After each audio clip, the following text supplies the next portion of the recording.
San Diego said farewell to a beloved building this week. Noelle has more coming up. Plus, you might be eligible to get your first dose at a new vaccination center. More details in my lead report.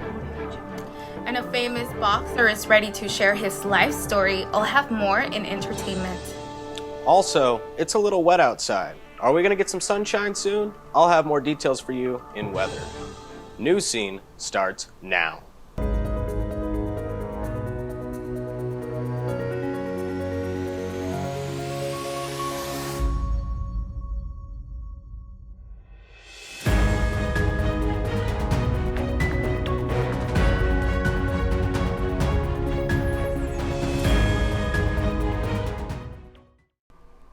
Good evening, I'm Katia Pechenkina, and welcome to this week's edition of Newscene. We start with spring break in Florida and scenes no city wants right now. Swarms of spring breakers have Miami Beach officials extending a state of emergency and curfew. The partiers took over the entertainment district in Miami and ignored COVID safety guidelines. Mayor Dan Gelber has a warning for any tourists visiting this weekend. So if you're coming here to go crazy, go somewhere else. We don't want you. Gelber also says it's the city's job to keep order and ensure safety. Police crackdowns resulted in 1,000 arrests and 80 gun seizures. And closer to home, 2 new vaccination centers have opened up in San Diego. Jillian, can you give us more details? Yes, Katia. San Diego State University's Viejas Arena is the newest and largest vaccination site in San Diego. County Supervisor Nathan Fletcher says 10% of appointments in the arena will be reserved for those from the county's hardest hit communities. The school and county plan on administering 700 to 1,500 doses a day. It will be open Tuesdays through Saturdays. And the Viejas Arena isn't the only vaccination site that opened this week. The Mexican consulate, located in San Diego's Little Italy, is now taking vaccine appointments 3 days a week. The new walk-up clinic has the capacity to administer 100 appointments a day. Vaccines will be free regardless of immigration status or nationality. This comes as eligibility is being expanded here. Everyone age 50 and up will be eligible for the vaccine on April 1st. And those who are 16 and up will be eligible starting April 15th. For Newscene, I'm Jillian Fortner. Thank you, Jillian. And with more vaccinations here in San Diego, COVID-19 cases have continued their decline. We've seen over 268,000 cases here in San Diego, with 257 new cases reported Thursday. And sadly, 11 more people have died this week.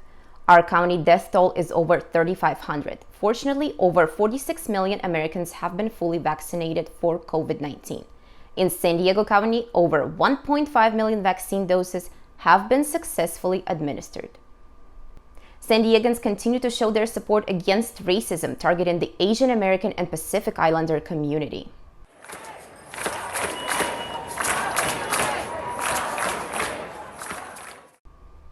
Crowds this week marched through downtown San Diego and near the county's administration center.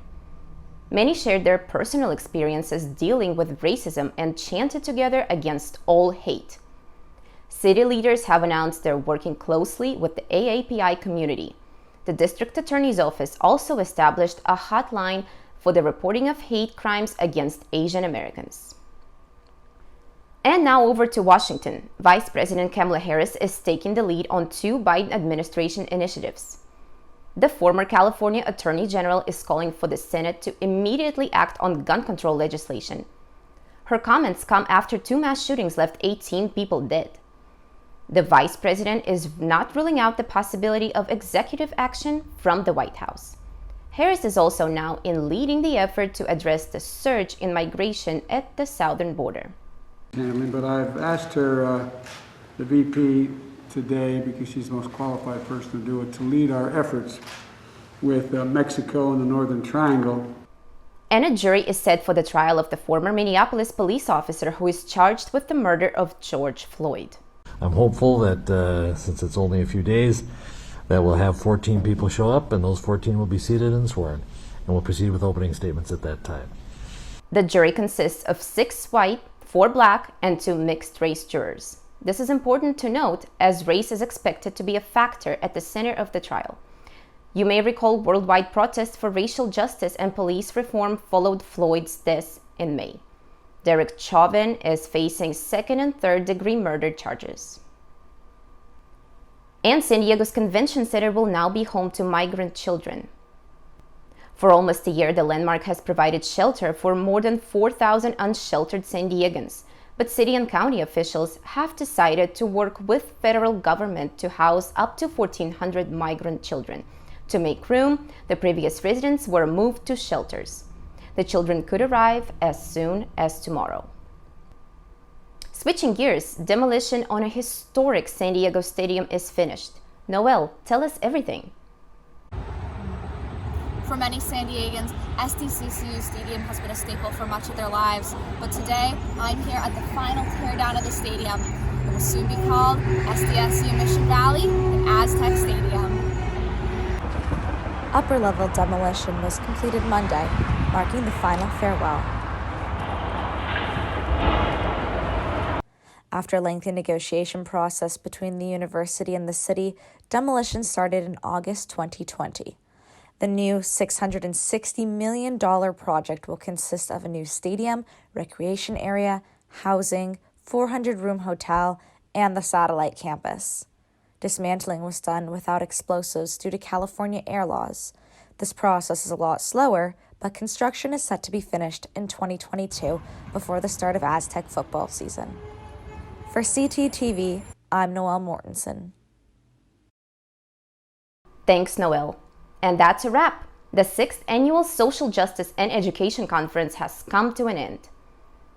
The conference included panels and sessions to encourage, educate, and empower students. It also provided a safe space for students to discuss issues like legal rights, women's reproductive rights, and homelessness.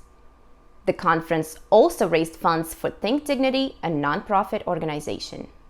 This is an organization that's been doing has supported the conference over the years, has also sponsored the conference, and has presented at the conference.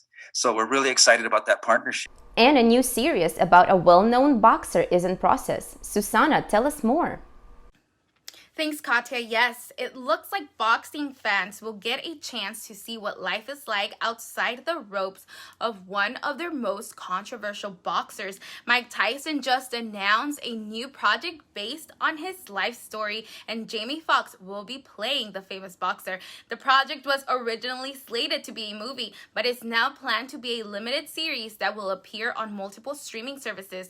Both Tyson and his wife Kiki will executive produce the project. And talking about new projects, Prince Harry just landed a new job. The prince will be part of the company Better Up as a chief impact officer. Harry joins the team weeks after he and wife Meghan Markle gave an interview to Oprah Winfrey talking about the mental health struggles his wife went through. That is all for entertainment. Back to you. And it's official. San Diego Community College District has a new chancellor. The Board of Trustees formally approved the hire of Carlos Turner Cortez at last night's meeting. He thanked Chancellor Constance Carroll as his mentor and says he is honored and humbled for the ability to follow her. Carroll will retire in July. And if you want to take a college course, you're just in time. San Diego City College's 8-week class schedule is still open. Some of the courses available are history, archaeology, and cosmetology. Classes will start Monday, April 5th, right after spring break. Switching gears, it was a little bit of a wet morning today. Devon, what's this week's weather going to look like? Thank you, Katia, and I have some good news for everybody. This wet weather we're seeing outside right now, well, it's on its way out, all right? We're seeing the last of this storm come through, and then we're looking at t-shirt days and hoodie evenings, my personal favorite. Current temperatures right now, it's more in the hoodie weather. We're looking at 55 inland right now, or by the coast rather, and then as we get out inland, it gets a little bit cooler all the way up to the mountains, and then the desert warms back up again. A little bit of weather throughout the scattered showers throughout the county, but if we look ahead, what's coming up, that's where the good news is. And that brings me to our 5-day forecast, where we are looking at sweet, sweet 70s all across the board during the day. Like I said, that nice t-shirt weather, And then in the evenings, it gets down to a little bit of 50-degree weather, but that's nothing to worry about. That's perfect time to bust out that hot cocoa, put on that favorite hoodie that you've always been stashing away for most of the year here in San Diego. Let's enjoy this nice spring weather that we have. Back to you, Katia. Thank you, Devon. And with Easter around the corner, one Rhode Island teen is doing his part to help out the Easter Bunny. A 16-year-old named Jack Ryan started Operation Jack Rabbit when he was just 4 years old.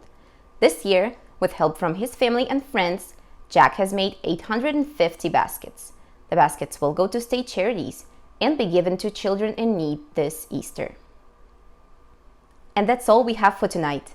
You can tune into Newscene for a new show every Friday and find it all on sdcitytimes.com, and remember to follow SD City Newscene on Twitter, YouTube, and Instagram. Thank you and good night.